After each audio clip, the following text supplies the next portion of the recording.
I was face down on the floor.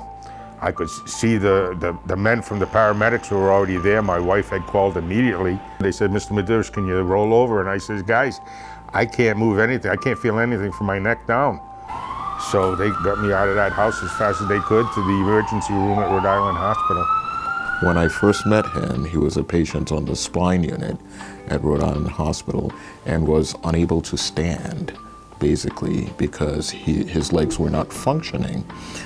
And that was because the electrical connection running through the spinal cord, connecting his brain to the rest of the body, including the legs, was interrupted, and he couldn't control his legs. I couldn't even get out of the bed. I had lost my bodily functions.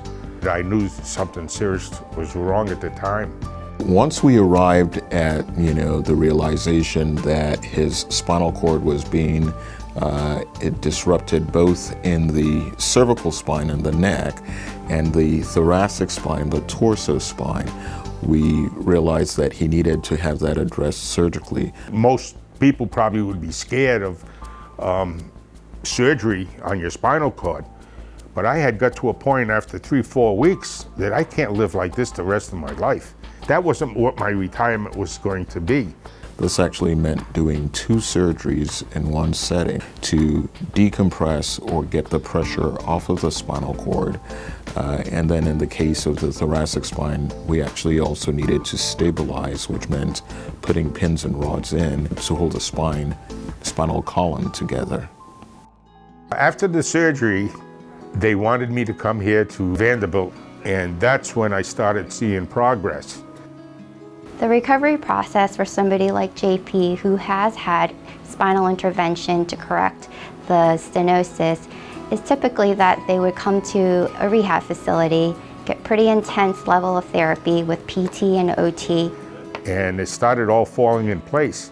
My strength got better. I mean, it wasn't anything immediate, but within like the 3rd week, I got my bodily functions back, which was amazing to me. Despite all of the setbacks he's been through, that he was still so positive and determined to work with us. Not afraid to break a sweat during therapy, that's for sure. When I was released from here, I started my home therapy, but when the outpatient therapy was going to be assigned, I says, "Hey, let's go back to Newport where it's the best." JP comes to our outpatient rehab facility center about 2 to 3 times a week, and he works with our great physical therapist, Eduardo.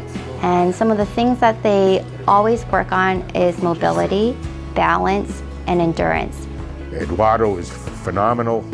All the therapists here that I've had from day one, right through till now as far as my outpatient goes.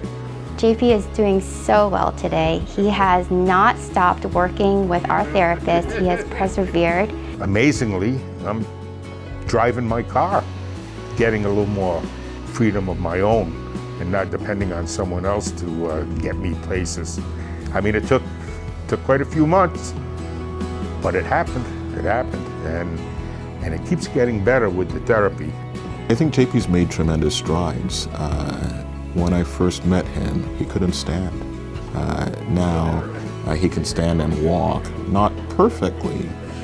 He's able to take, halting steps without an assistive device, and this is progress, slow progress, but definitive progress. And I expect that he'll still continue to make a reasonable recovery. I'm just happy to be where I am, alive, and walking around. I'll get it done. I'll get it done. I'm on a mission.